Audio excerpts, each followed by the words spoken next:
प्रकाशित वाक्य अंतिम जय। इसमें हम देखेंगे परमेश्वर के बंधुआ मजदूरों के लिए एक प्रकाशन। एक भाई और साथी सेवक, 7 कलीसियाएं। यहां ऊपर आ, सिंह मेमना है, मुहरों का खोला जाना, स्वर्ग में खामोशी, स्त्री और अजगर, 2 पशु, यीशु के शिष्य, मसीह की दुल्हन, बेबीलोन और आत्मिक वेश्यावृत्ति, 1000 वर्षीय राज्य और नया यरूशलेम। प्रकाशित वाक्य अध्याय 1। रेवोल्यूशन। प्रकाशन का अर्थ है एक अनावरण, एक पर्दे का हटाया जाना। हम कभी कभी देखते हैं कि एक प्रतिमा पर एक पर्दा होता है और वो पर्दा खींचने पर या हटाने पर किसी महान व्यक्ति की प्रतिमा दिखाई देती है। प्रकाशन ऐसा ही है। परमेश्वर ने पर्दा खींच दिया। परमेश्वर ने पर्दे को हटाकर यूहन्ना को 3 बातें दिखाई। 1, मसीह की महिमा में स्वयं मसीह के ऊपर से पर्दा हटाया। अध्याय 1। 2, मसीह और उसकी कलीसिया के ऊपर से पर्दा हटाया, कुछ कलीसियाओं की वास्तविक स्थिति दिखाई। अध्याय 2 और 3, मसीह और उसके राज्य के ऊपर से पर्दा हटाया, युग के अंत में सब कैसा होगा ये दिखाया। अध्याय 4 से 22, परमेश्वर के दासों के लिए एक प्रकाशन। 1:19 भी पुस्तक को 3 भागों में ही बांटता है। जो बातें तूने देखी है। अध्याय 1, जो बातें वर्तमान में है। अध्याय 2 और 3, और वे बातें जो भविष्य में होने वाली है। अध्याय 4 से 22। ये प्रकाशन सिर्फ यूहन्ना के लिए ही नहीं, बल्कि मसीह के सभी दासों के लिए दिया गया है। 1:1। दास गुलामों के लिए इस्तेमाल होने वाला शब्द है। परमेश्वर के पास दास भी है और सेवक भी है। एक सेवक और एक दास में क्या फर्क होता है? अब क्योंकि गुलाम नहीं होते, इसलिए हमें इस बारे में ज्यादा जानकारी नहीं है। लेकिन पहली शताब्दी में सभी लोग एक सेवक और दास गुलाम के बीच का फर्क जानते थे। एक सेवक को वेतन मिलता है और वो हर महीने उसे पाने का हकदार होता है, और अगर उसका मासिक वेतन उसे न मिले तो वो काम छोड़ सकता है। लेकिन एक गुलाम को कोई वेतन नहीं मिलता, उसके कोई अधिकार नहीं होते। अपने पूरे जीवन भर उसे सिर्फ सेवा करनी होती है और अपने काम के बदले में कुछ न मिलने की ही अपेक्षा रखनी होती है। एक सेवक उसके साथ दुर्व्यवहार होने पर रोमी सरकार से अपील कर सकता था, लेकिन एक दास उसके साथ दुर्व्यवहार होने पर किसी से कुछ नहीं कह सकता था। परमेश्वर के ऐसे सेवक हैं जो उसकी तब तक ही सेवा करते हैं जब तक वो उनकी देखभाल करता है, उन्हें खाना, कपड़ा, रहने की जगह और जरूरतें पूरी करने के लिए पैसा देता है।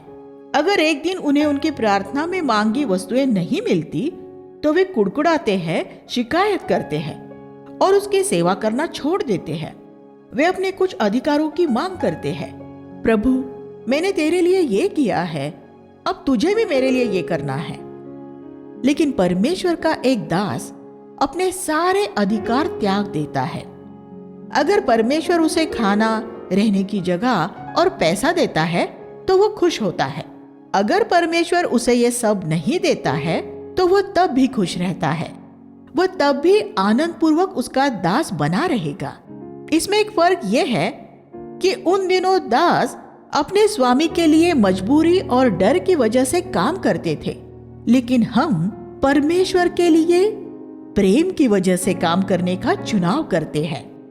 जैसा कि निर्गमन 21:5 में एक दास ने कहा, मैं अपने स्वामी से प्रेम करता हूँ, इसलिए मैं आजाद होकर कहीं नहीं जाऊंगा। प्रकाशित वाक्य की पुस्तक सही तरह सिर्फ पूरी तरह तभी समझी जा सकेगी जब आप परमेश्वर के एक दास होंगे, जब आप खुद को परमेश्वर को इस तरह सौंप देंगे कि फिर आप उससे कोई मांग न करें, जब आपको उससे ये शिकायत नहीं होती कि उसने आपके साथ क्या किया है और आपके लिए क्या नहीं किया है, या जो आपके विचार के अनुसार उसे करना चाहिए था। अगर आपका मनोभाव ये है प्रभु, मैं तुझसे प्रेम करता हूँ, मैं तेरा दास हूँ, मैं तेरे अलावा बाकी और किसी बात के लिए जीना नहीं चाहता। मैं तेरी सेवा धन के लिए या और पृथ्वी पर या स्वर्ग में मिलने वाले दूसरे किसी फायदे के लिए नहीं करता। अगर परमेश्वर के प्रति आपका ये मनोभाव है तो आप इस पुस्तक को समझ सकेंगे। अगर नहीं तो आप जीवन भर अपनी चतुराई भरी समझ का इस्तेमाल करते हुए इस पुस्तक का अध्ययन करते रहे और इस पुस्तक के प्रतीकों और चिन्हों की काल्पनिक व्याख्या करते रहे, फिर भी आप पूरी तरह गलत ही होंगे। आप पूरे जगत में से प्रकाशित वाक्य पर बहुत सी पुस्तकें पढ़कर बहुत से चतुराई भरे विचारों का संग्रह कर सकते हैं, लेकिन वह सत्य नहीं होगा और वह आपका जीवन नहीं बदलेगा। आप एक भ्रम के संसार में ही रहेंगे। इसलिए इस पुस्तक के पहले पद को अनदेखा न करें। ये बात हमेशा याद रखें कि यीशु मसीह का ये प्रकाशन परमेश्वर सिर्फ अपने दासों को देता है। यूहन्ना उन दासों में से एक था, इसलिए ये प्रकाशन उसकी समझ में आ गया। आज भी ऐसे दास हैं जो इसे समझ सकते हैं। पद 1:1 ये भी कहता है, उसने चिन्हित किया। केजीवी। चिन्हित शब्द का अर्थ है चिन्हों द्वारा दिखाया। ये हमें बताता है कि पूरी पुस्तक चिन्हों से भरी होगी। हम इनमें से कुछ चिन्हों को शायद सही तरह न समझ सके, लेकिन आप परमेश्वर के जितने ज्यादा दास गुलाम होंगे उतनी ही अच्छी तरह आप उन्हें समझ सकेंगे, और आप परमेश्वर के जितने कम दास गुलाम होंगे उतना ही आपको कम समझ आएगा। आज प्रकाशित वाक्य की बहुत सी व्याख्याएं हैं, क्योंकि जो व्याख्या कर रहे हैं वे दास नहीं है, वे शायद सेवक हैं। सेवक अपना मत व्यक्त कर सकते हैं, लेकिन ऐसे मत सिर्फ कूड़े के डिब्बे में डालने लायक ही होते हैं। 1:3 में हम पढ़ते हैं, धन्य है वह जो इन नबूवत के वचनों को पढ़ता है और इसमें लिखी बातों का पालन करता है। यहाँ उन लोगों के लिए एक विशेष आशीष की प्रतिज्ञा की गई है जो इस पुस्तक में लिखी बातों को सुनते हैं और उनका पालन करते हैं। अब आप देख सकते हैं कि शैतान क्यों ज्यादातर मसीहियों को इस पुस्तक को पढ़ने से रोकना चाहता है। यहाँ ऐसा नहीं लिखा है, धन्य है वे जो इस पुस्तक को समझते हैं। नहीं, ये आशीष उनके लिए है जो इसकी आज्ञा का पालन करते हैं। अगर आप इस पुस्तक में दी गई प्रभु की आज्ञाओं का पालन करते हैं तो इससे कोई फर्क नहीं पड़ता कि इसके सारी नबूवतें आपको समझ में नहीं आती। प्रकाशित वाक्य की पुस्तक हमें भविष्य के रेखा चित्र चार्ट्स बनाने के लिए नहीं दी गई है।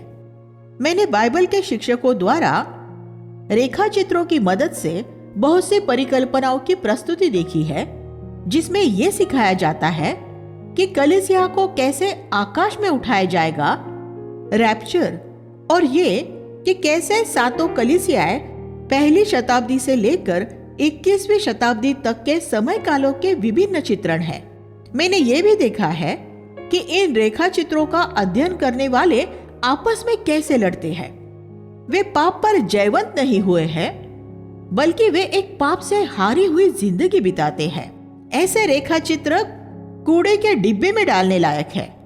आपको इस पुस्तक की नबूवतों की व्याख्या जानने की नहीं, बल्कि ये जानने की जरूरत है कि जो आज्ञाएं प्रभु ने इसमें दी है उनका पालन कैसे किया जाए।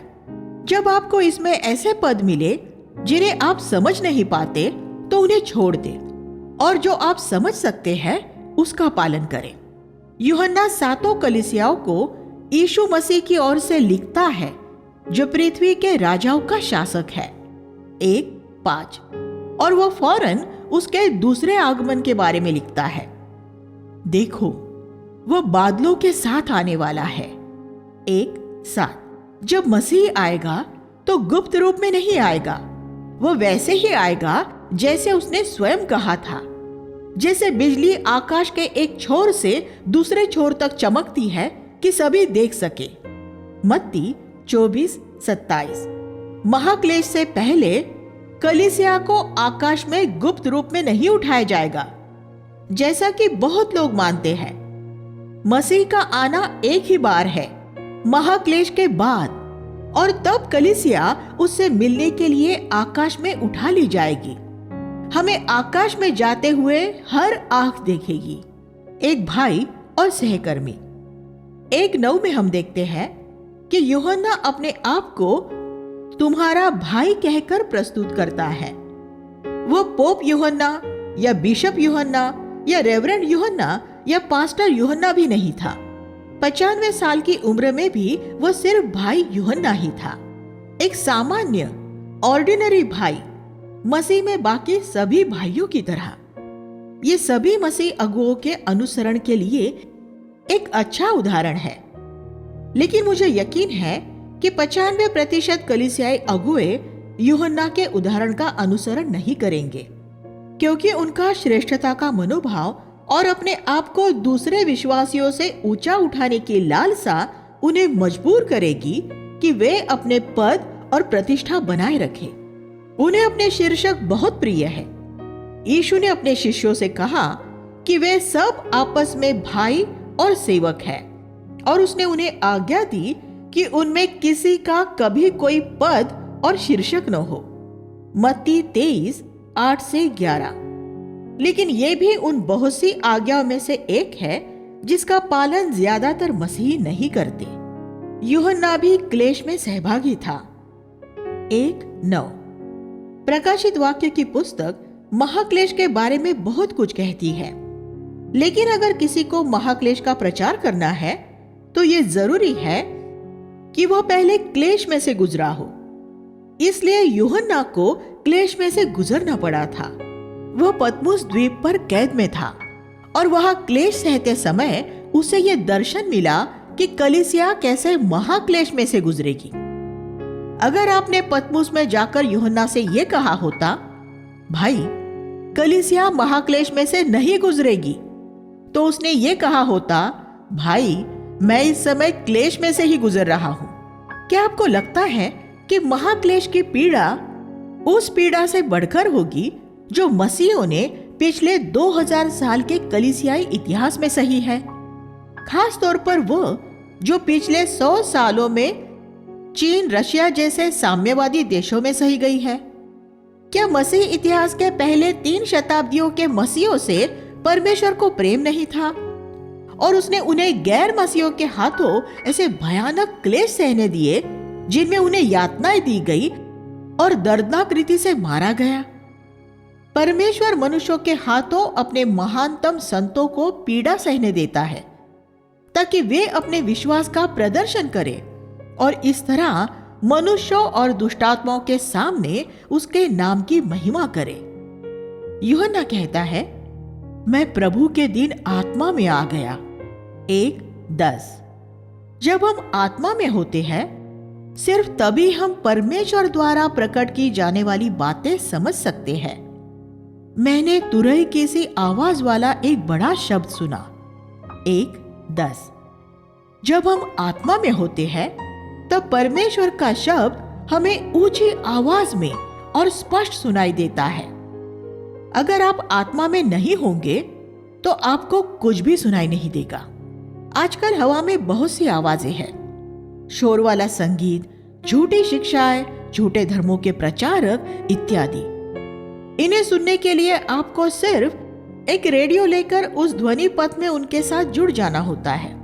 इसी तरह जब हमारे हृदय में हम पवित्र आत्मा के ध्वनि पथ में आकर उसके साथ जुड़ जाते हैं, जिसका अर्थ है कि परमेश्वर और मनुष्यों के सामने हमारा विवेक शुद्ध है, तब हमें परमेश्वर की आवाज तुरही जैसी ऊंचे स्वर में सुनाई देगी। यूहन्ना ने ऐसे ही सुना था। प्रभु ने यूहन्ना से कहा कि उसने जो कुछ सुना है उसे लिख ले और 7 कलीसिया को भेज दे। यूहन्ना एजियन सागर के पतमुस नामक एक पथरीले द्वीप पर था, जो इफिसुस से लगभग 100 किलोमीटर दूर दक्षिण पश्चिम दिशा में था। यूहन्ना से यह कहा गया कि वह इफिसुस की कलीसिया को संदेश भेजे। इफिसुस के 100 किलोमीटर की ही दूरी पर उत्तर दिशा में स्पुर्ना था। स्पुर्ना के उत्तर पश्चिम में 40 किलोमीटर की दूरी पर पिरगमुन था। पिरगमुन के दक्षिण पूर्व में लगभग 100 किलोमीटर की दूरी पर थुआतीरा था। उसके दक्षिण दिशा में 40 किलोमीटर दूर सरदीस था और उसके दक्षिण पूर्व में लगभग 40 किलोमीटर दूर फिलाडेल्फिया था और इसके दक्षिण पूर्व में लौदीकिया था, जो इफिसुस से लगभग 100 किलोमीटर की दूरी पर था। इस तरह ये सभी कलीसियाएं लगभग 100 किलोमीटर की परिधि में ही थी, लेकिन फिर भी ये किसी एक धर्ममत का हिस्सा नहीं थी। वे सभी स्वतंत्र कलीसियाएं थी। उन सब के ऊपर राज करने वाला कोई बिशप नहीं था। हर एक कलीसिया के अपने प्राचीन थे। जब प्रेरितों ने पहली शताब्दी में कलीसियाओं की स्थापना की थी, तब सभी कलीसियाएं ऐसी ही थी। वे कलीसियाएं क्योंकि स्वतंत्र थी, इसलिए एक कलीसिया की बुराई दूसरी कलीसिया में नहीं फैल सकती थी। लेकिन अगर वे सभी एक ही धर्म मत में होती और उनमें से एक कलीसिया भ्रष्ट होती, तो उस धर्म मत की बाकी सभी कलीसियाएं भी भ्रष्ट हो जाती। अगर एक बिशप भटक जाता, तो वो उसकी अधीनता वाली सारी कलीसियाओं को भी भ्रष्ट कर देता। इसलिए परमेश्वर की बुद्धि के अनुसार नई वाचा का नमूना यह है कि हर एक कलीसिया किसी धर्ममत का हिस्सा न होकर एक स्वतंत्र कलीसिया हो।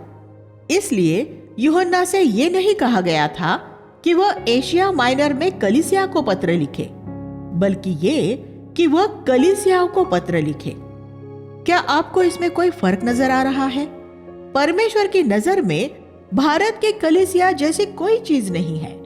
भारत में कलीसियाएं हैं, लेकिन मनुष्य ने अपनी सोच समझ के इस्तेमाल द्वारा अनेक कलीसियाओं को एक धर्म मत में जोड़ दिया है और इस तरह सारी कलीसियाओं में भ्रष्टाचार फैल चुका है। जब यूहन्ना ने मुड़कर देखा तो उसे 7 शाखाओं वाला एक दीपदान नजर नहीं आया, जैसा कि पुरानी वाचा के मिलाप वाले तंबू में था। उसने 7 अलग दीपदान देखे। ये एक कलीसिया की 7 शाखाओं के नहीं, बल्कि 7 स्वतंत्र कलीसियाओं के प्रतीक थे और इन 7 दीपदानों के बीच में यीशु खड़ा था, जो इनमें से हर एक कलीसिया का सिर था। फिर यूहन्ना ने एक अलंकृत चिन्हों की भाषा में यीशु का बयान किया, ऐसे चिन्ह जो शुद्धता और सामर्थ्य के चिन्ह है। परमेश्वर का वचन उसके मुख से एक तेज दोधारी तलवार के रूप में निकल रहा था। 1:16। यूहन्ना, जो अंतिम भोज के समय यीशु की छाती पर सिर रखे हुए था, अब प्रभु के सम्मुख एक मृतक की तरह मुंह के बल गिर जाता है। यूहन्ना शायद उस समय पृथ्वी पर सबसे पवित्र मनुष्य रहा होगा और वह मुंह के बल धूल में जा गिरा। आपको भी जब कभी परमेश्वर की महिमा नजर आएगी, तो आपके साथ भी यही होगा। आप अपने आप को नम्र और दीन कर लेंगे। जब आपको परमेश्वर की महिमा नजर नहीं आती, सिर्फ तभी ऐसा होता है कि आप गर्व से भर जाते हैं। यीशु ने यूहन्ना से, जिसने अनेक वर्षों तक सताव सहा था, वही बात कही जो उसने पृथ्वी पर रहते हुए प्रेरितों से कही थी, भयभीत न हो। 1:17। ये शब्द प्रकाशित वाक्य की पूरी पुस्तक में शुरू से आखिर तक गूंजता रहता है और भविष्य में जबकि हमारे सामने भी सताव और क्लेश की संभावनाएं तैयार हो रही है, तो हमारे पास भी यही शब्द आता है, भयभीत न हो। मेरी महिमा को देख, अपने सताने वालों की बातों को भूल जा। मैं ही प्रथम और अंतिम हूं। उन लोगों से मत डर जो तुझे सताने के लिए आते हैं। मैं जीवित हूं। मैं जो मर गया था, अब जीवित हूं। मृत्यु की कुंजी मेरे पास है। जब मैं उसके द्वार को नहीं खोलूंगा, तब तक तू उसमें से होकर नहीं गुजरेगा। इसलिए भयभीत न हो। परंपरा के अनुसार हमें यह जानकारी मिलती है कि यूहन्ना की हत्या नहीं हुई थी। वह एक भरपूर आयु में प्राकृतिक मृत्यु से मरा था, क्योंकि उसके लिए मृत्यु का द्वार कैसे और कब खोलना था, यह फैसला यीशु ने किया था। यीशु ही है जो ये फैसला करेगा कि आपको और मुझे सुसमाचार की खातिर भारत में शहीद होना है या हमें एक प्राकृतिक मृत्यु से मरना है। हमारे लिए यह फैसला हमें सताने वाला कोई गैर मसीह नहीं करेगा। हमारे प्रभु ने यह पहले ही तय कर दिया है कि वो हमें उसके पास कैसे बुलाएगा। ये उसने अपनी पुस्तक में पहले ही लिख दिया है। मृत्यु की कुंजी उसके पास है। मैं भयभीत नहीं हूं और आपको भी भयभीत नहीं होना चाहिए। अगर हम पहले अपने जी उठे प्रभु का ये दर्शन नहीं पाएंगे तो महाक्लेश के दिनों में हमारे लिए विश्वास योग्य रहते हुए परमेश्वर की सेवा करना असंभव हो जाएगा। इससे पहले कि हम अपने आसपास की बातों को देखें, हमें पहले यीशु को उसकी महिमा में देखना होगा। इससे पहले कि यूहन्ना अपने आसपास की कलीसियाओं की विश्वास से भटक जाने की दशा को देखता, उसे पहले यीशु की महिमा को देखना जरूरी था, वरना वह हताश हो जाता। जब मैं किसी कलीसिया को विश्वास से भटकी हुई दशा में देखता हूँ तो मैं कहता हूँ, प्रभु पहले मुझे तेरी महिमा का दर्शन पाने दे, तब मैं हताश नहीं होऊंगा। 7 कलीसियाएं। प्रभु ने फिर यूहन्ना को बताया कि उसके हाथ में जो 7 तारे थे वे 7 कलीसियाओं के दूत थे। 1:20। यूनानी भाषा में स्वर्गदूत और संदेशवाहक के लिए एक ही शब्द है, एंजेलोस। हर एक कलीसिया के 2-3 प्राचीनों में से जिसके पास भी वचन के प्रचार का दान था, उसे दूत कहा गया है। यूहन्ना से कहा गया कि वह हर एक कलीसिया के दूत को लिखे और उसे और उसकी कलीसिया दोनों को संदेश दे। 7 दीपदान 7 कलीसियाओं के प्रतीक थे और उनमें से हर एक कलीसिया सीधे तौर पर स्वयं प्रभु की अधीनता में थी। कोई बिशप उन कलीसियाओं का अधिकारी नहीं था। अगर कोई बिशप होता तो यीशु ने यूहन्ना से उस बिशप को लिखने के लिए कहा होता और फिर वो उन 7 कलीसियाओं में उन पत्रों को वितरित करता। लेकिन यूहन्ना को हर एक कलीसिया के हर एक दूत को अलग पत्र लिखना पड़ा था। ये नई कलीसिया का नमूना है। हर एक कलीसिया अपने अगुओं की अगुवाई में स्वतंत्र है। अगर आप एक प्रेरित है तो आप पौलुस की तरह उन कलीसियाओं के आत्मिक पिता हो सकते हैं जिनकी स्थापना आपने की है कि जरूरत पड़ने पर आप उन्हें मार्गदर्शन और शिक्षा दे सके।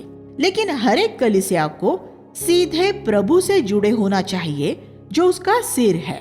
अध्याय 2 और 3 में हम 7 कलीसियाओं के बारे में पढ़ते हैं। उनमें से 2 की आत्मिक दशा अच्छी थी, लेकिन 5 कलीसियाएं बुरी तरह विश्वास से भटक गई थी। प्रेम रहित कलीसिया। इफिसुस की कलीसिया प्रेम रहित कलीसिया थी। उसके प्राचीन में और कलीसिया में बहुत सी अच्छी बातें थी। 2:2 उनके काम, परिश्रम और धैर्य सब बहुत अच्छा था। वे अपने बीच दुष्ट मनुष्यों को नहीं सहते थे, जिसका अर्थ है कि वे पाप का न्याय करते थे। वे झूठे शिक्षकों को भी नहीं सहते थे, जिसका अर्थ है कि वे अपने बीच झूठी शिक्षा का भी पर्दाफाश करते थे। इसके अलावा उन्होंने प्रभु के नाम की वजह से बहुत दुख भी उठाया था और अपना धीरज नहीं खोया था। 2:3 कोई भी ऐसी कलीसिया को देखकर यही सोचेगा कि वो एक अद्भुत कलीसिया थी, जिसके जीवन में शुद्धता थी, शिक्षा में शुद्धता थी, जो धीरज से पीड़ाओं को सहने वाली, परिश्रम करने वाली और यीशु के नाम को ऊंचा उठाने वाली थी। लेकिन प्रभु ने उनसे कहा कि यह सब व्यर्थ था, क्योंकि कलीसिया ने उससे पहले के समान प्रेम करना छोड़ दिया था। 2:4 क्या अब आप ये देख सकते हैं कि प्रभु को पूरे हृदय से प्रेम करना कितना जरूरी है? अगर स्वयं प्रभु के लिए आपके अंदर मनोवेग से भरा प्रेम नहीं है, तो आपके द्वारा प्रभु के लिए किया गया सारा काम शून्य है।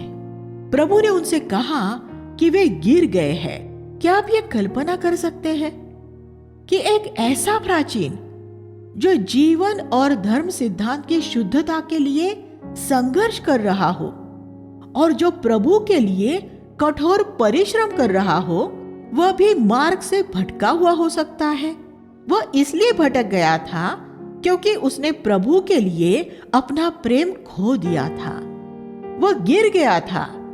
पहले वह जो कुछ करता था वो प्रभु के लिए एक उत्साह भरे प्रेम में से आता था, लेकिन अब ऐसा नहीं था।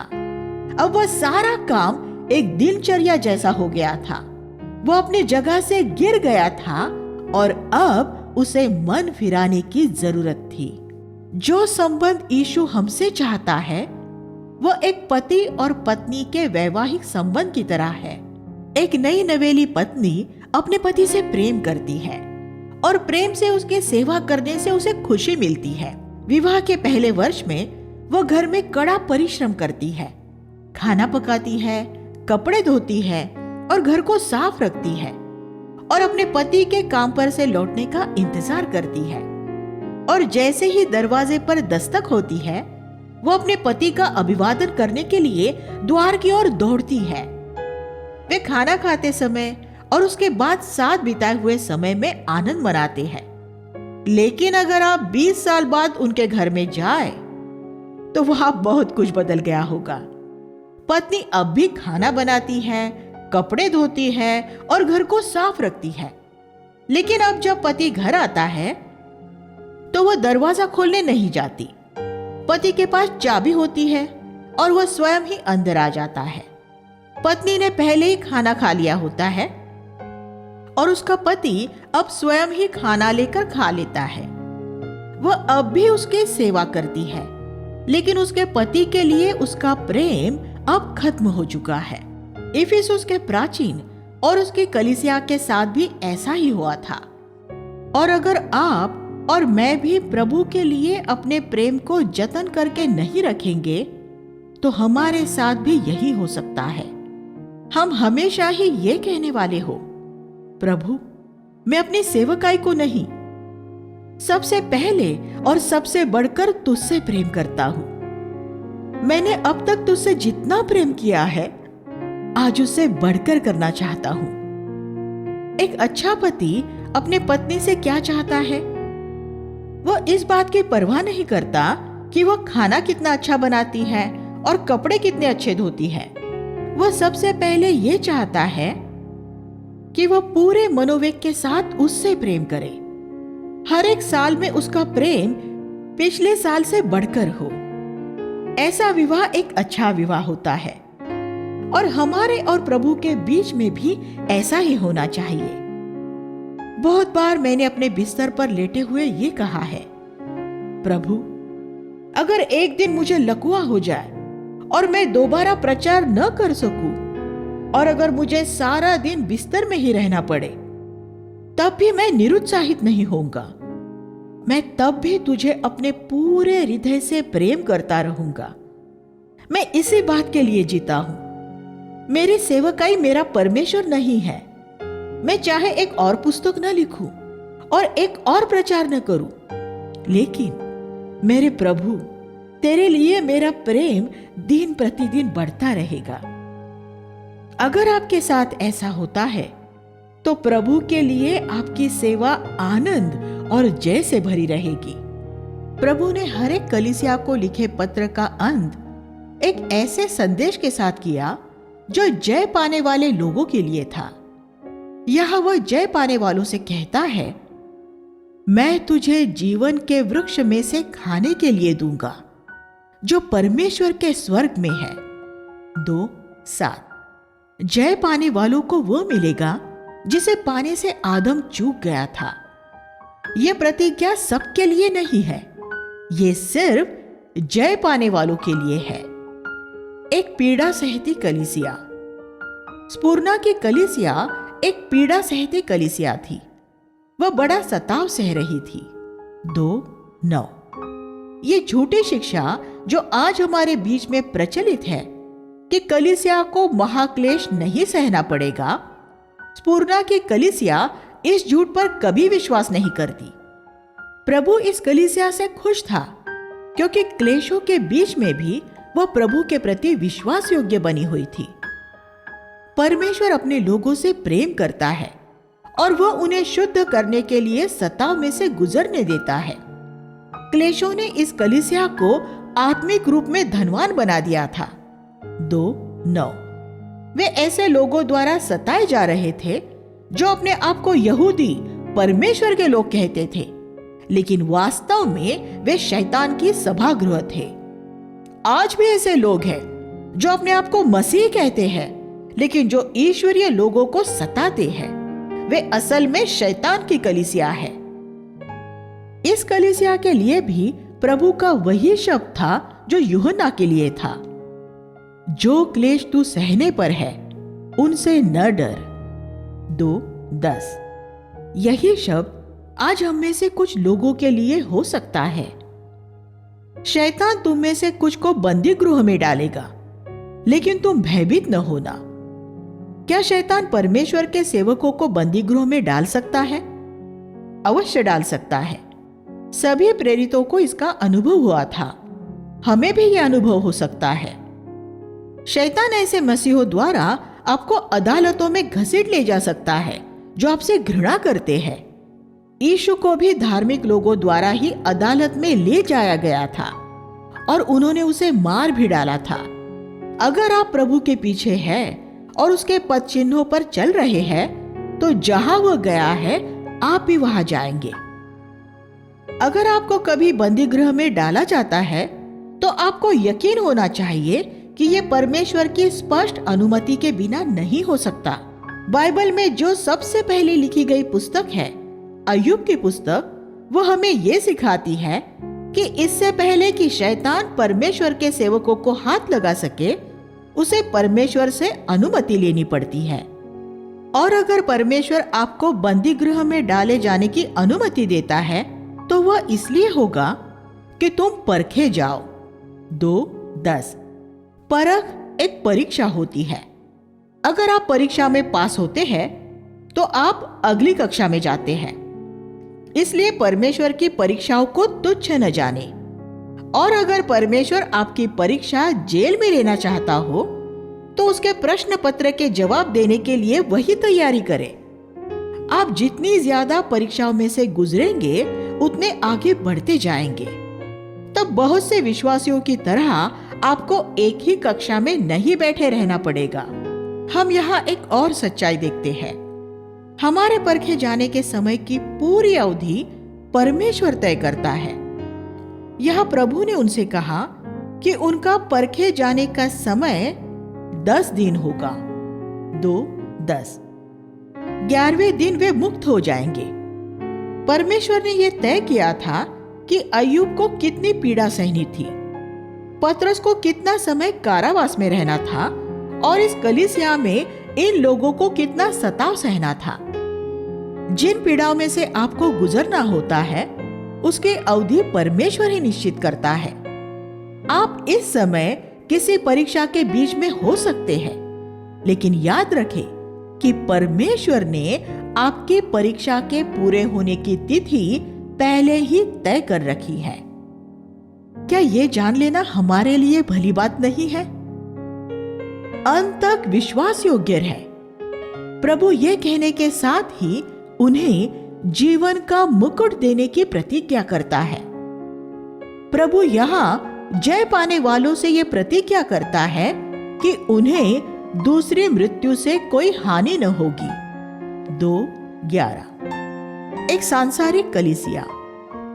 पिरगमुन की कलीसिया एक सांसारिक कलीसिया थी। प्रभु ने उनसे कहा, मैं जानता हूं कि तू वहां रहता है जहां शैतान का सिंहासन है। 2:13 इससे यह संकेत मिलता है कि शैतान के उस नगर में विशेष दिलचस्पी थी। शैतान अपना सिंहासन हर जगह नहीं लगाता। उसका सिंहासन एक जगह होता है और वहां से वह अपनी दुष्टात्माओं को सब जगह भेजता है। उन दिनों शैतान का सिंहासन परगमुन में लगा हुआ था।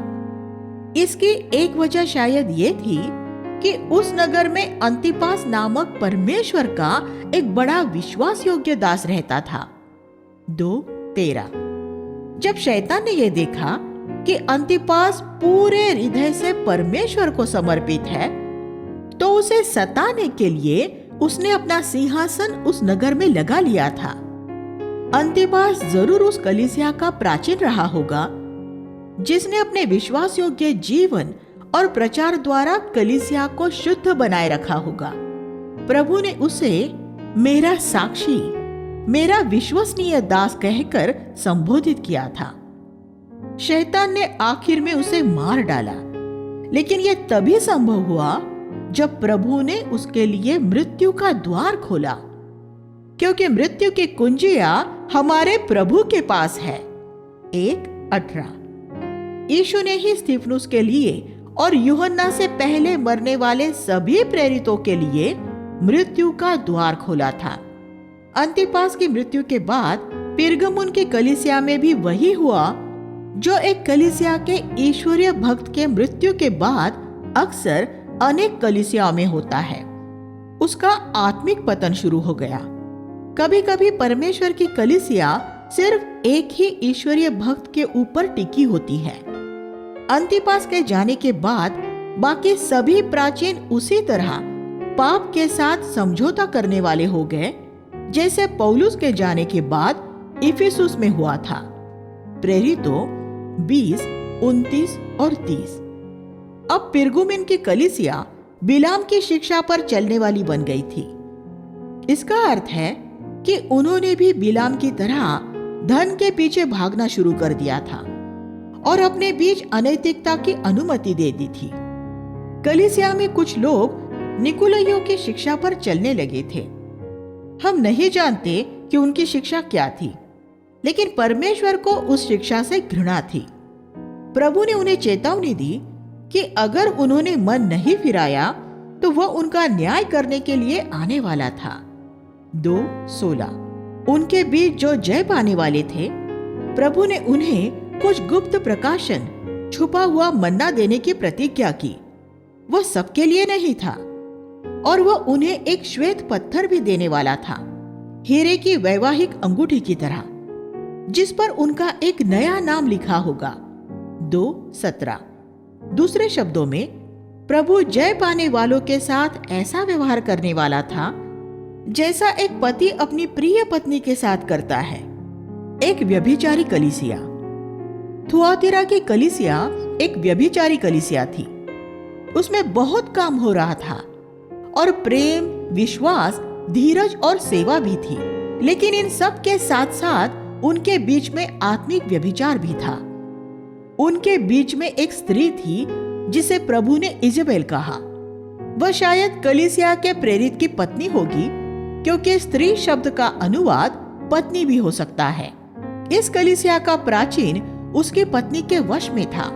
शायद प्राचीनों की सभा में कुछ निर्णय लेने के बाद जब वह घर लौटता था, तब उसकी पत्नी उसे मजबूर करती थी कि वह अपने फैसले बदल दे, और वह प्राचीन एक दूसरी सभा बुलाकर अपनी पत्नी के सुझाव के अनुसार अपने फैसले बदल देता था। आज भी बहुत सी कलीसियाओं में ऐसी बातें हो रही है। ऐसी इजेबेल आज भी है जो कलीसिया के प्राचीनों को अपने वश में किए हुए है। इजराइल की रानी इजेबेल ने अपने पति अहाब को अपने वश में किया हुआ था। वह एक ऐसा कमजोर पुरुष था जिसकी पत्नी उसके साथ अपनी मनमानी करती थी। अनेक कलीसियाई प्राचीन ऐसे ही होते हैं। उनकी आत्मिक रीढ़ की हड्डी नहीं होती, उनकी पत्नियां उन्हें चलाती हैं। इजेबेल के समय में इजराइल में ऐसे 7,000 लोग थे जिन्होंने मूर्तियों की पूजा नहीं की थी, लेकिन इजेबेल को उनमें से किसी का कोई डर नहीं था। वह सिर्फ एक पुरुष से डरती थी, एलिया से। इजेबेल वास्तव में एक बहुत शक्तिशाली स्त्री थी। आज कलीसियाओं में भी कुछ ऐसी शक्तिशाली स्त्रियां हैं और उन्हें उनकी हद में रखने के लिए एलिया जैसे कुछ और लोगों की जरूरत है। एक प्राचीन के रूप में, अगर आप ऐसी शक्तिशाली स्त्रियों को उनकी हद में रखने के लिए एलिया की तरह दृढ़ नहीं होंगे, तो आपके कलीसिया का अंत भी थुआतीरा के व्यभिचारी कलीसिया की तरह ही होगा। इस स्त्री ने कलीसिया को सब तरह की सांसारिकता से भर दिया था, और प्रभु ने यह चेतावनी दी कि जो उसकी शिक्षाओं को मानेंगे, जिसे उसने शैतान की गहरी बातें कहा, उन्हें वो कठोर दंड देगा। 2:22-24। जय पाने वालों को आत्मिक अधिकार दिए जाने की प्रतिज्ञा की गई, जैसा एलिया के पास था, और वो लोहे का राजदंड लिए हुए उन पर राज्य करेगा। 2:26-27। एक पाखंडी कलीसिया। सरदिस की कलीसिया एक पाखंडी कलीसिया थी। वह एक जीवित कलीसिया के रूप में जानी जाती थी, लेकिन असल में वह आत्मिक रूप में मरी हुई थी। उसके प्राचीन ने प्रचार द्वारा अपने लिए बड़ा नाम कमा लिया था। उसके शिक्षा के सारे धर्म सिद्धांत सुसमाचार के अनुसार थे, लेकिन उसका जीवन उसकी शिक्षा के साथ सुसंगत नहीं था। वह एक समझौता करने वाला व्यक्ति था। वह सिर्फ अपने नाम और लोकप्रियता के आधार पर ही जी रहा था। लेकिन प्रभु ने देखा कि उसकी कलीसिया में कुछ ऐसे भाई थे, शायद युवा भाई, जो उत्साही और शुद्ध थे, जिन्होंने अपने वस्त्र मैले नहीं किए थे और जो अपने प्राचीन से ज्यादा आत्मिक थे। 3:4। जय पाने वालों से यह प्रतिज्ञा की गई कि उन्हें श्वेत वस्त्र दिए जाएंगे। 3:5। जो जयवंत नहीं होते, उन्हें यह चेतावनी दी गई है कि उनके नाम जीवन की पुस्तक में से मिटाए जा सकते हैं। 3:5। इस तरह के ऐसे अनेक पद हैं जो ये प्रमाणित करते हैं कि एक बार उद्धार, हमेशा के लिए उद्धार की शिक्षा शैतान द्वारा तैयार की गई एक झूठी शिक्षा है। फिर भी अनेक मसीही ऐसे पदों को अनदेखा करते हुए इस शिक्षा पर विश्वास करते हैं और इसका प्रचार भी करते हैं। एक विश्वास योग्य कलीसिया। फिलाडेल्फिया की कलीसिया विश्वास योग्य कलीसिया थी। उसके प्राचीन विश्वास योग्य थे, इसलिए कलीसिया भी विश्वास योग्य थी। प्रभु ने उसे कहा, मैंने तेरे लिए एक द्वार खोल रखा है जिसे कोई बंद नहीं कर सकता। 3:8। जब हमारे लिए प्रभु कोई द्वार खोलता है तो उसे कोई बंद नहीं कर सकता। वह कहता है, मेरे पास कुंजियां है, जब मैं खोलता हूं तो कोई मनुष्य बंद नहीं कर सकता। 3:7। हमें हर एक द्वार को पीटने की जरूरत नहीं होती। हमारे द्वार उन्हें छुए बिना ही हमारा प्रभु हमारे लिए सही द्वार खोलता है। वे हवाई अड्डों पर लगे ऐसे स्वचालित दरवाजों की तरह होते हैं जो नजदीक जाते ही खुल जाते हैं। क्या आप अपनी सेवकाई के लिए द्वार खोज रहे हैं? क्या आप उस द्वार को खुद ही खोलने का प्रयास कर रहे हैं, या इस इंतजार में है कि कोई प्रभावशाली व्यक्ति आपके लिए उस द्वार को खोलेगा? क्या आप किसी दूसरे की सेवकाई का लालच कर रहे हैं? ऐसा करना दुष्टता होगी। छोटी छोटी बातों में परमेश्वर के प्रति विश्वास योग्य रहे और वह सही समय पर आपके लिए सेवकाई के सही द्वार खोलेगा। फिर आप बहुत से गलत द्वारों में से गुजरने द्वारा अपना समय और जीवन बर्बाद नहीं करेंगे। परमेश्वर में भरोसा रखें और आपके लिए उसे ही द्वार खोलने दे, और तब वह आपको एक एक करके उन जगहों में ले जाएगा जिनकी योजना उसने आपके लिए बना रखी है। मुझे याद है कि जब मैं एक बार एक देश में जाने की तैयारी कर रहा था तो प्रभु ने मुझसे कहा, वहां किसी को अपने जाने के बारे में सूचित न करना, बस चला जा। मैं चला गया और वहां कोई सेवकाई किए बिना ही वापस लौट आया। प्रभु ने मुझे परखा कि मैं आज्ञा पालन करता हूं या नहीं। फिर अगली बार जब मैं उस देश में गया तो प्रभु ने मेरे लिए ऐसे द्वार भी खोल दिए जिन्हें मैं जानता भी नहीं था। ये वे जगह थी जहां प्रभु मुझे ले जाना चाहता था। तब मैंने देखा कि अपनी सर्वसत्ता में परमेश्वर सही द्वार खोलता है।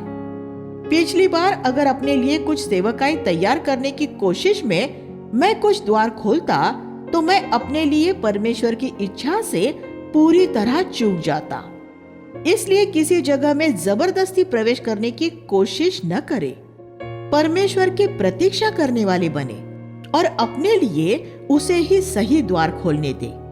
फिलाडेल्फिया के उन लोगों की तरह आपका बल भी थोड़ा ही हो सकता है, लेकिन अगर आप परमेश्वर के वचन का पालन करेंगे तो प्रभु ऐसा होने देगा कि आपके शत्रु भी ये जान लेंगे कि वह आपसे प्रेम करता है। 3, 8 और 9। फिर प्रभु ने इस कलीसिया से कहा, मैं शीघ्र आने वाला हूं। जो कुछ तेरे पास है उसे थामे रह कि कोई तेरा मुकुट छीन न ले। 3, 11। जब प्रभु हमें एक सेवकाई दे तो उसे पूरा करने में हमें विश्वास योग्य रहना चाहिए, वरना प्रभु हमारी वह सेवकाई लेकर किसी और को दे देगा और उस व्यक्ति को फिर वह मुकुट मिल जाएगा जो आपके लिए था।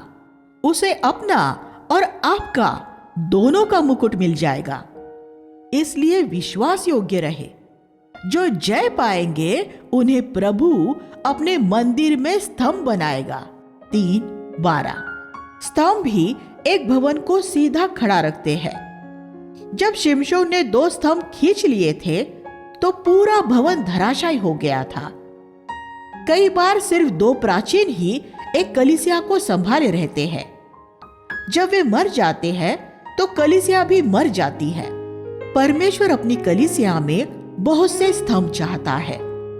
अगर आप अपने विचारों में और अपने निजी जीवन में पाप पर जय पाना चाहेंगे तो आप भी एक स्तंभ बन सकते हैं। एक घमंडी कलीसिया।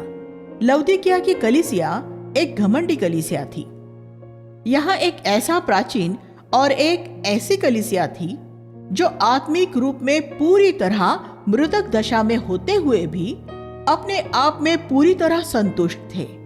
वे पूरी तरह ठंडे, मतलब पूरी तरह सांसारिक नहीं हो गए थे, लेकिन वे परमेश्वर के लिए सरगर्म भी नहीं थे। वे निरुत्साही और गुनगुने हो गए थे, जिसका अर्थ है कि पाप के प्रति उनकी मनोदशा लापरवाही भरी हो गई थी। प्रभु ऐसे प्राचीनों और ऐसे कलीसियाओं को अपने मुंह में से उगल देता है।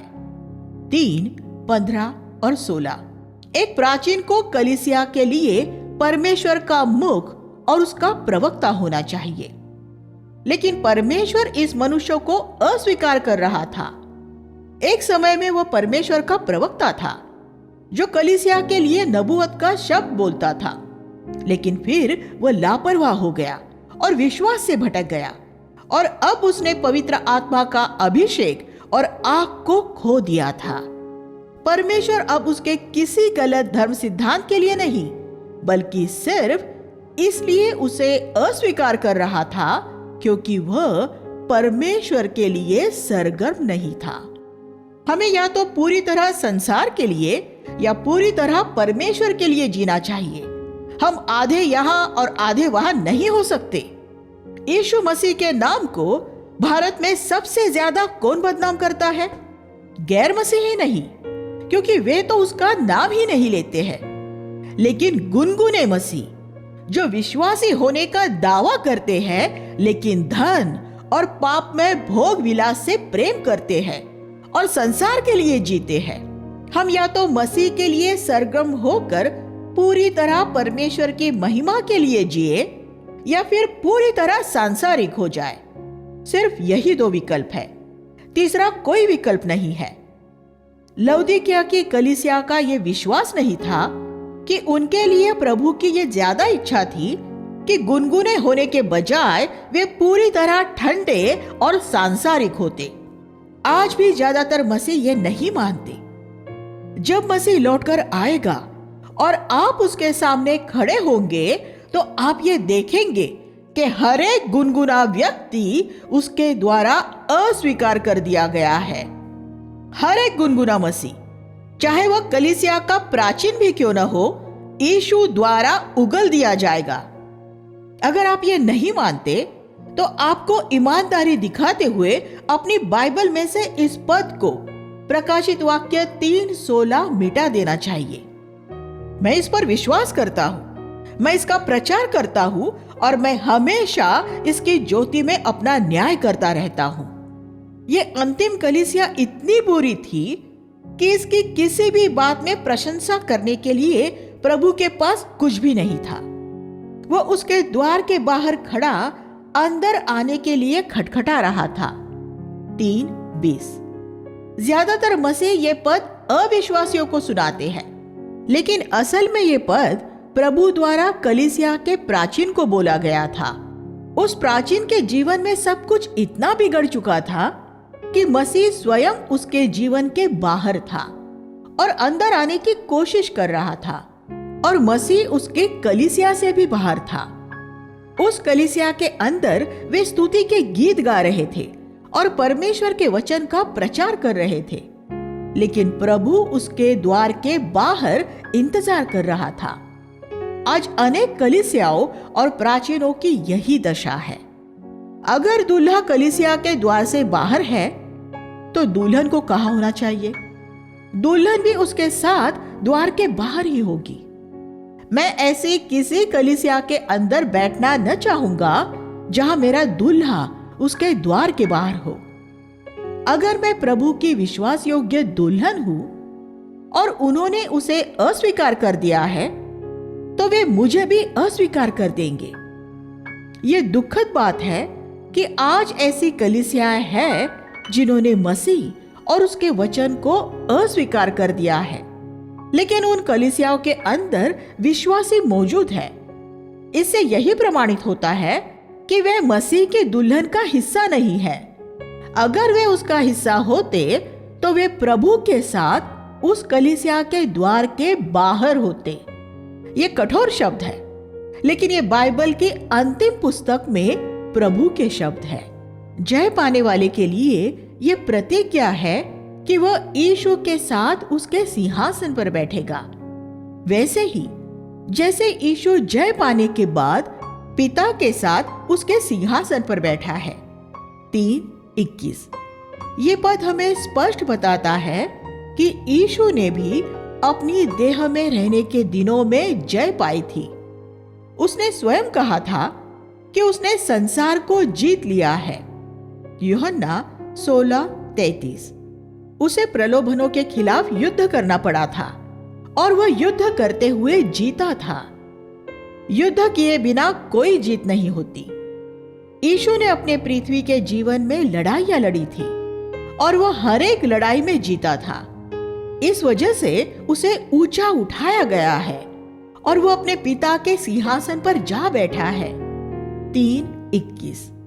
अब वह हमें उत्साहित करता है कि हम अपनी लड़ाइयां लड़े और उनमें जीत हासिल करें, और वह हमसे प्रतिज्ञा करता है कि वह हमें अपने सिंहासन पर उसके साथ बैठाएगा।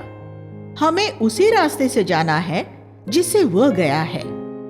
सातों कलीसियाओं को दिए गए संदेशों में प्रभु हर एक कलीसिया में जय पाने वालों से विशेष रूप से बात करता है। प्रभु का अपनी कलीसिया के लिए अंतिम संदेश क्या है?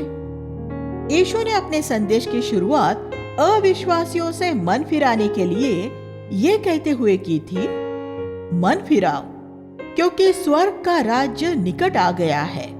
मत्ती 4:17। और प्रकाशित वाक्य अध्याय 2 और 3 में कलीसिया के लिए उसका अंतिम संदेश भी वही है, मन फिराओ। कलीसियाओं के प्राचीनों, अपने मन फिराओ। प्रकाशित वाक्य का दोहरा संदेश है, मन फिराओ और जय पाओ। अगर आपको इन दो संदेशों ने जकड़ लिया है तो आपने प्रकाशित वाक्य की पुस्तक के मुख्य सत्यों को समझ लिया है। आपको बहुत से प्रचारकों द्वारा प्रकाशित वाक्य पर दिए गए संदेशों में भविष्य के बारे में दिखाए जाने वाले रेखा चित्रों को समझने की कोई जरूरत नहीं है। आपको सिर्फ जय पाने वाला होना है। इन रेखा चित्रों का अध्ययन करने वाले बहुत से लोग जय पाने वाले नहीं हैं। परमेश्वर के वचन को सिर्फ समझना नहीं, बल्कि उसका पालन करना महत्वपूर्ण बात है। आप सरदीस के उन थोड़े से लोगों की तरह हो जिन्होंने अपने वस्त्र अशुद्ध नहीं किए थे। यहाँ ऊपर आ। 4:1 में प्रभु यूहन्ना से कहता है, यहाँ ऊपर आ और मैं तुझे उन बातों को दिखाऊंगा जो भविष्य में होने वाली है। यहां से प्रभु यूहन्ना को फिर कुछ ऐसी बातें दिखानी शुरू करता है जो भविष्य में होने वाली है। प्रभु के पृथ्वी पर लौटने से कुछ ही समय पहले होने वाली इस युग के अंत की बातें। ये एक सुंदर शब्द है, यहाँ ऊपर आ। अगर हमें भविष्य में मसीहों पर आने वाले सताव का सामना करने के लिए सशक्त होना है तो हमें यीशु के इस शब्द को सुनना चाहिए, यहाँ ऊपर आ जहां मैं हूं और सब कुछ मेरे स्वर्गीय नजरिए से देख। फिर हम नहीं डरेंगे। लेकिन अगर हम पृथ्वी के दृष्टिकोण से देखेंगे तो हम भयभीत हो जाएंगे। अध्याय 4 में प्रकाशित वाक्य में दी गई स्वर्ग की 7 झलकों में से हम पहली झलक पाते हैं। प्रकाशित वाक्य में हम 7 आत्माओं, 7 तुरहियों, 7 मोहरों, 7 कटोरों के साथ हम स्वर्ग की 7 झलकें भी पाते हैं। यहाँ नजर आने वाली स्वर्ग की हर एक झलक में हम ये देखते हैं कि सभी लोग प्रभु की स्तुति और आराधना कर रहे हैं। स्वर्ग ऐसा है। अगर आपको स्वर्ग जाने की तैयारी करनी है तो आपको अभी परमेश्वर की स्तुति और आराधना करना शुरू कर देनी चाहिए, क्योंकि यही स्वर्ग की आत्मा है। सर्वशक्तिशाली परमेश्वर अपने सिंहासन पर विराजमान है। प्राचीन अपने मुकुट सिंहासन के सामने डालकर प्रभु के सामने मुंह के बल गिरते हैं और उसकी स्तुति करते हैं। 4:10 कोई अपने जीते हुए मुकुटों पर अभिमान नहीं कर रहा है। वे उन्हें प्रभु के सामने डालकर कहते हैं, हे प्रभु, सिर्फ तू ही इस योग्य है। जब ईश्वरीय लोग परमेश्वर से उनके द्वारा पृथ्वी पर किए गए विश्वास योग्यता के कामों के लिए पुरस्कार पाएंगे तो उनमें से हर एक यही कहेगा, प्रभु, ये मुकुट मेरे सिर पर नहीं रहेगा, क्योंकि वास्तव में ये तेरा ही है। तूने मुझे जीने के लिए और तेरी सेवा करने के लिए कृपा दी। मैं तो बस तेरे करोड़ों सेवकों में से एक हूं। सिर्फ तू ही इसके योग्य है। हर एक सच्चे ईश्वरीय भक्त का यहाँ पृथ्वी पर भी यही मनोभाव होता है। सिंह एक मेमना है। अध्याय 5 में यूहन्ना ने एक पुस्तक देखी। उसने एक आवाज को यह कहते हुए सुना, इस पुस्तक को खोलने और उसकी मोहरों को तोड़ने योग्य कौन है? यह हमारे छुटकारे के बारे में है। इसी दृश्य का पुरानी वाचा की व्यवस्था में बड़ा सुंदर चित्रण है कि अगर एक व्यक्ति इतना गरीब हो जाए कि वह अपने आप को एक दास के रूप में बेच दे तो उसका भाई या निकट कुटुंबी छुड़ौती की रकम देकर उसे छुड़ा सकता है। ले व्यवस्था 25:47-48। रूत की पुस्तक में हम धनवान बोझ को उसके संबंधी की विधवा रूत के साथ विवाह करते हुए और उसे और उसकी भूमि को छुड़ाते हुए पाते हैं। रूत 4:1-10। वह बोझ मसीह का चित्र है और रूत कलीसिया का चित्र है, एक तुच्छ गैर यहूदी जिसे बोझ ने छुड़ाया और उससे विवाह किया। व्यवस्था के अनुसार सिर्फ एक भाई या कुटुंबी द्वारा ही यह छुटकारा हो सकता था। इसलिए यीशु देह में हमारा निकट कुटुंबी, हमारा रिश्तेदार, हमारा भाई बनकर आया ताकि हमें छुड़ा सके। 5:5 में हम एक प्राचीन को यूहन्ना से यह कहता हुआ पाते हैं, मत रो, देख, यहूदा का सिंह विजयी हुआ है। यूहन्ना सिंह को देखने के लिए मुड़ा, लेकिन उसे एक मेमना नजर आया। 5:6 सिंह एक मेमना है। एक सच्चा ईश्वरीय व्यक्ति सिंह और मेमना दोनों होता है। एक प्रचारक पुलपिट में शैतान के सामने एक सिंह होना चाहिए और लोगों के बीच में मेमना होना चाहिए। यीशु ने पुस्तक ले ली। वहां आपको सैकड़ों सालों से संतों द्वारा की गई प्रार्थनाओं का परिणाम नजर आता है। 5:8 पूरे जगत में अनेक शताब्दियों से मसीही लोग प्रार्थनाएं कर रहे हैं। हे हमारे पिता, तू जो स्वर्ग में है, तेरा नाम पवित्र माना जाए, तेरा राज्य आए, तेरा राज्य आए, तेरा राज्य आए। और अंततः अब राज्य के आने का समय हो गया है। कोई प्रार्थना व्यर्थ नहीं गई है, न तो 1900 साल पहले की गई प्रार्थनाएं और न ही आज की गई प्रार्थनाएं। एक ईमानदार विश्वासी द्वारा की गई कोई भी प्रार्थना कभी व्यर्थ नहीं होती। वे सब सुगंधमय द्रव्यों के समान परमेश्वर के पास पहुंचती है और उनका जवाब आता है। फिर वे एक नया गीत गाते हैं तो इस योग्य है। नया का अर्थ है हमेशा तरोताजा। स्वर्ग में वे कभी ये गीत गाने से नहीं थकते कि वे यीशु के लहू से खरीदे गए हैं। मेरी आशा है कि आप भी ये गाने से नहीं थकेंगे। मेरी प्रार्थनाओं में एक प्रार्थना ये रही है, प्रभु, कलवरी पर यीशु की मृत्यु का सत्य मेरे लिए कभी बासी न हो जाए। मैं चाहता हूं कि जब भी मैं कलवरी की सूली का और मुझ जैसे घिनौने पापी को छुड़ाने वाले यीशु के उस अद्भुत प्रेम का गीत गाऊं तो मेरे लिए हमेशा तरोताजा रहे। मैं हर बार जब भी गाऊं तो ऐसे गाऊं मानो मैं इस सत्य को पहली बार सुन रहा हूं। तब मैं स्वर्गीय संगीत के साथ सुसंगत हो जाऊंगा। पवित्र आत्मा इसे हमारे लिए हमेशा तरोताजा रख सकता है। फिर हम देखते हैं कि करोड़ों स्वर्गदूत और सारी सृष्टि मिलकर प्रभु की आराधना और स्तुति कर रही है। 5:11 से 13 मोहरों का खोला जाना। अध्याय 6 में हम देखते हैं कि कुछ मोहरें खोली जाती है और अंत के समय के बारे में जो यीशु ने कहा था, मत्ती 24 और लूका 21, 25 और 26 में वैसी विभिन्न घटनाएं घटने लगती है।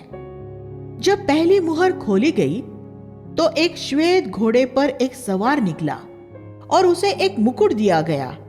6:2 ये मसीह का प्रतीक नहीं हो सकता, क्योंकि मसीह के स्वयं के बहुत मुकुट है, जबकि इस व्यक्ति को एक मुकुट दिया गया है। ये मसीह विरोधी है, जो श्वेत घोड़े पर आने द्वारा मसीह होने का दिखावा कर रहा है। जब दूसरी मोहर खोली जाती है तो हम एक लाल घोड़ा देखते हैं। यह युद्ध का चित्र है।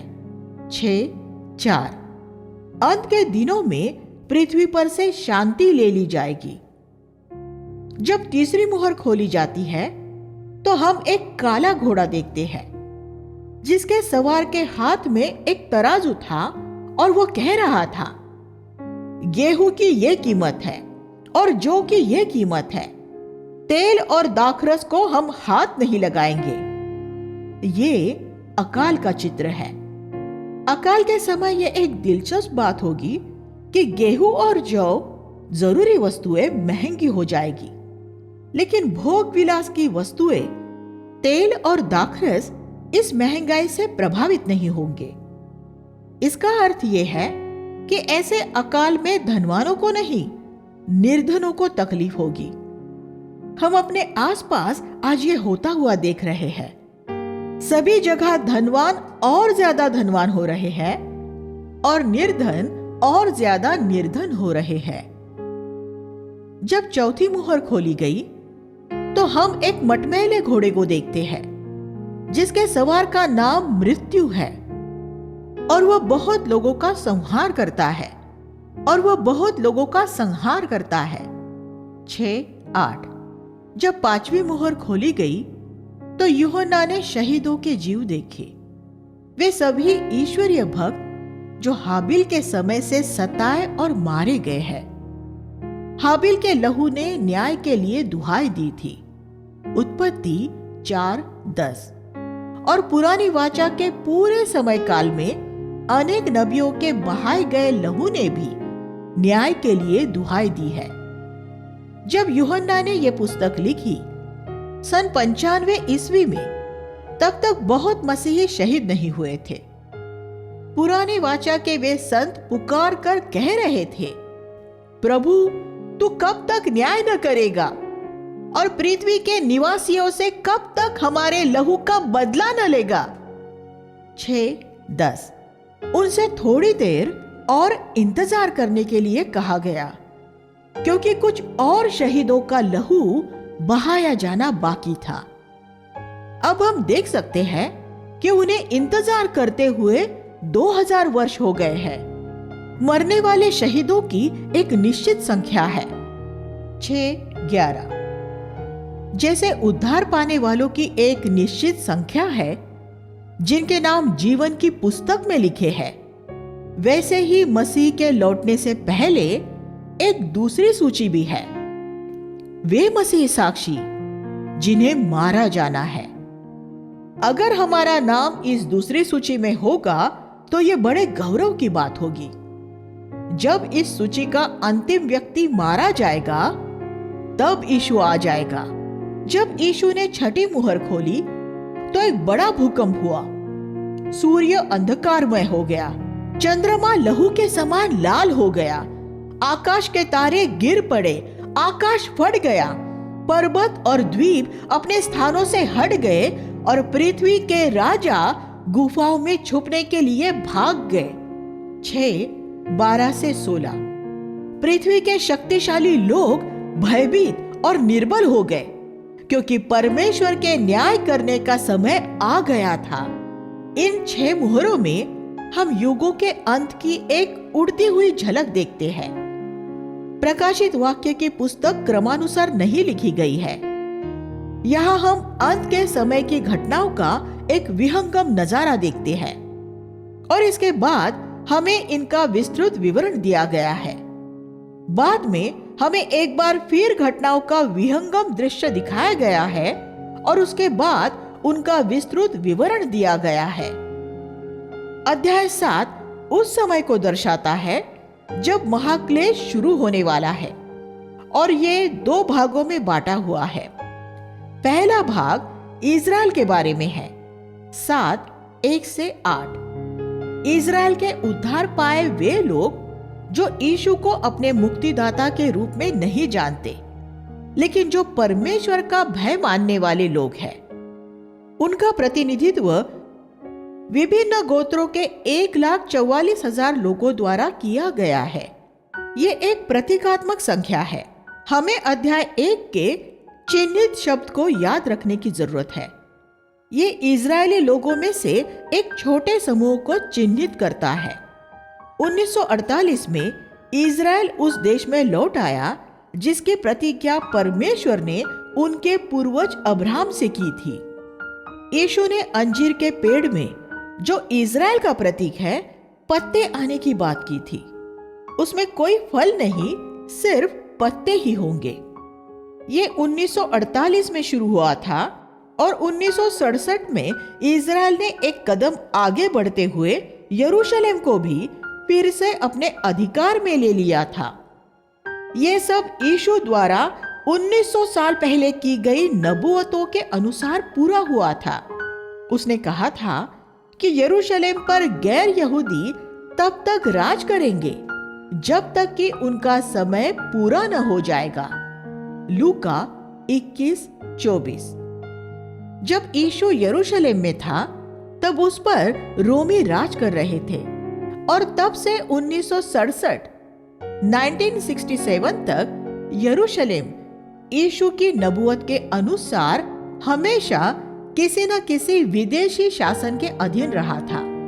महाक्लेश के समय परमेश्वर का भय मानने वाले ऐसे इजरायली होंगे जिन पर परमेश्वर द्वारा मोहर लगाई जाएगी।